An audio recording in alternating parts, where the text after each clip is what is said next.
안녕하십니까. 공병호TV의 공병호입니다. 나라국야기에 매진하고 있는 공병호TV를 위해서 여러분의 후원이 절실한 시점입니다. 여러분의 크고 작은 후원이 나라를 위기에서 구하고 나라를 반듯하게 만드는 데 큰 힘이 될 것입니다. 방송 시작하겠습니다. 비례대표 선거에도 정말 문제가 많았다. 많은 표가 훔침의 대상이 되었다. 바실리아TV의 조슈아 님이 이미 비례대표 투표, 즉 정당 투표의 문제점을 예리하게 지적한 바가 있습니다. 여당이 우호적인 정당을 향한 전폭적인 지원 의혹이 있는데 반해서 반대로 야당은 야성이 강한 정당들일수록 크게 표를 빼앗기는, 또 표를 훔침의 대상이 되는 그런 불이익을 당하고 말았습니다. 그러나 구체적으로 어떤 식의 조작값이 작동했는가에 대해서는 후속 연구가 조금 더디게 이루어졌습니다. 지역구 연구에 비해서 큰 손해를 입은 것으로 알려진 미래한국당조차 개표 조작 의혹 사건에 대해서 여전히 미온적인 태도를 보이고 있는 것은 정말 이해하기가 힘듭니다. 오늘이 5월 15일입니다. 유권자가 자신들에게 던진 표를 되찾지 않으려고 하는 그런 야당을 우리가 어떻게 용서할 수 있겠습니까? 반면에 기독자유통일당은 적극적으로 정거 보전에 앞서고 있는 실정입니다. 당연히 유권자로부터 아우성이 있으면은, 또 의혹이 제기되면 자신들의 산하연구원 도움으로 스스로 얼마나 유권자의 표를 도둑맞았는지를 분석하고 대책을 마련하는 것이 공당의 올바른 자세라고 볼 수 있겠습니다. 첫 번째 질문은 비례대표 통계입니다. 구독자 가운데 한스님이 계십니다. 통계를 엑셀로 처리하는 데 매우 익숙한 분이시고 특별히 나라 사랑의 그런 마음이 강한 분입니다. 선거의 원자료를 이용해서 자주 분석 결과를 보내주시곤 하는데 새벽에 이런 메일과 함께 귀한 자료 분석을 공개했습니다. 선생님, 정당별 비례대표 사전 득표율과 당일 득표율 차이를 히스토그램으로 만들어서 보내드립니다. 잘 사용했으면 좋겠습니다. 이런 이메일을 보냈습니다. 여러분, 지금부터 자료를 보시면서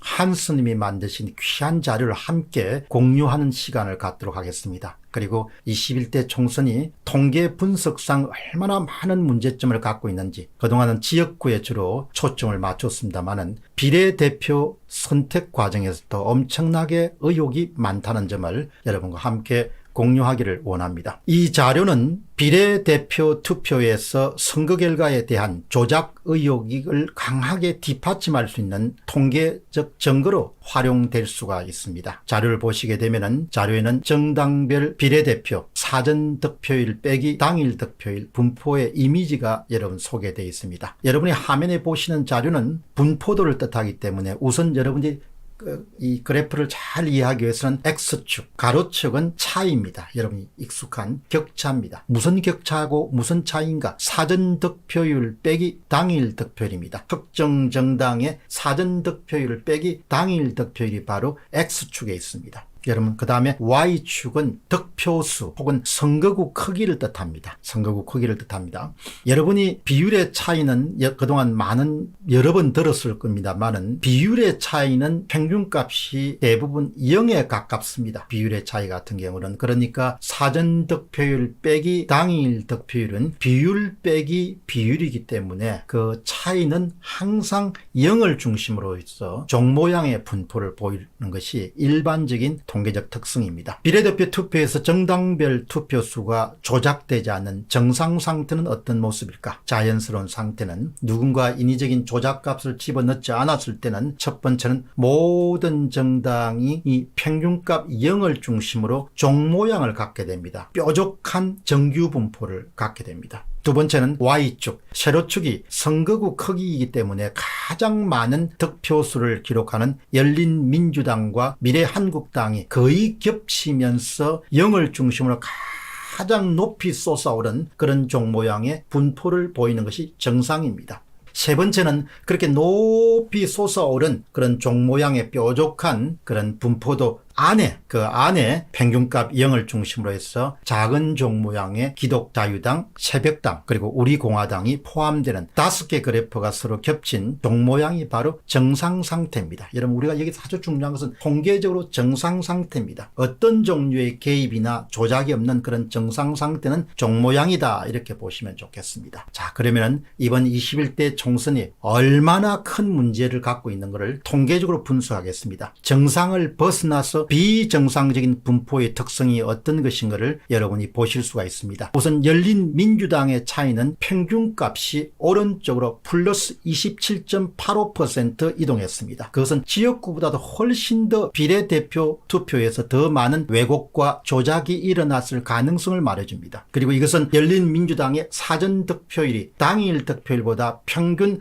플러스 27.85% 크다는 이야기입니다. 더불어시민당의 그 평균값도 역시 플러스입니다. 플러스 10.45%입니다. 이것은 더불어민주당이 사전득표율이 당일 득표율보다도 평균 10.45% 높다는 것을 뜻합니다. 여기서 이제 우리가 얻어낼 수 있는 결론은 정상 상태는 당연히 0을 중심으로서 분포가 돼야 되는데 이렇게 27.85% 오른쪽으로 그리고 플러스 10.45%를 오른쪽으로 밀려 있다는 것은 친여 정당들이 비례대표 선거에서 엄청난 득표를 받았다는 그런 의심을 지울 수가 없습니다. 통계적 결과는 정직하기 때문에 이 결과가 우리에게 주는 메시지는 지역구 선거보다도 비례대표 선거에서 엄청난 특혜, 엄청난 조작, 엄청난 개입이 발생하였을 가능성이 매우 높다는 겁니다. 이례적으로 높다는 겁니다. 이것은 절대 일어날 수 없는 사건이 1945년이 아니고 2020년 4월 15일 총선에서 발생한 겁니다. 비례대표 선거의 사전투표에서. 반면에 왼쪽을 보시기 바랍니다.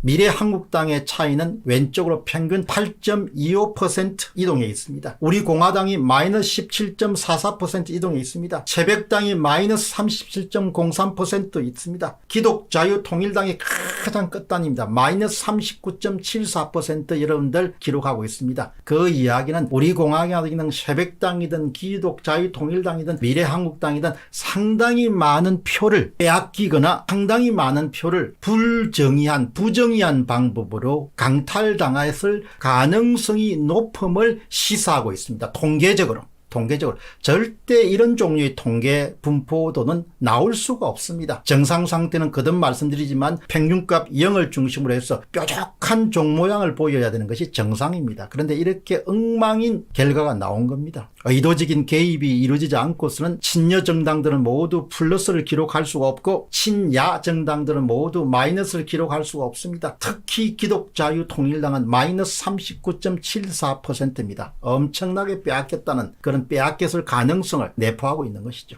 간략하게 말하면 야당 성향이 강한 정당들이 정당 투표에서 얻은 많은 표가 그냥 정의롭지 못한 방식으로 친여 정당들에게 왕창 그냥 갔다. 이것이 바로 이 통계적 분석이 우리에게 주는 메시지입니다. 지역구 투표에서 마찬가지로 비례대표 투표에서도 인위적이고 자위적이고 의도적인 개입을 통한 활동이 이루어져 왔다는 강력한 통계학적 증거입니다. 제가 저렇게 사용하는 문장처럼 하나님이 팔을 걷어붙이고 도와주지 않는 한 현실 세계에서는 절대로 일어날 수 없는 불가능한 일이 일어났습니다. 그것이 바로 4.15 총선에서 비례대표 사전선거에서 일어난 일입니다. 통계학적으로는 받아들이기 힘들다는 표현을 사용하기보다도 거의 불가능한 일어나기가 힘든 그런 상황이 벌어지게 된 겁니다. 사실 통계나 데이터는 대단히 정직합니다. 일체 사람의 어떤 감정이라든지 신념이라든지 생각들이라든지 선입견이 개입될 여지가 없습니다. 거듭 말씀드리고 싶은 것은 멋진 엑셀 작업으로 나라 구하기의 대업에 협조해 주신 한스님에게 거듭 감사한 마음을 전하고 싶습니다. 그럼 비례대표 결과에도 깊은 관심을 가져 주시기 바랍니다. 유권자의 많은 표들이 부당한 방법으로 조작되었음을 우리가 확인할 수 있는 그런 가능성을 말해주는 대단히 중요한 통계적 입증 자료입니다. 공병호TV의 공병호였습니다.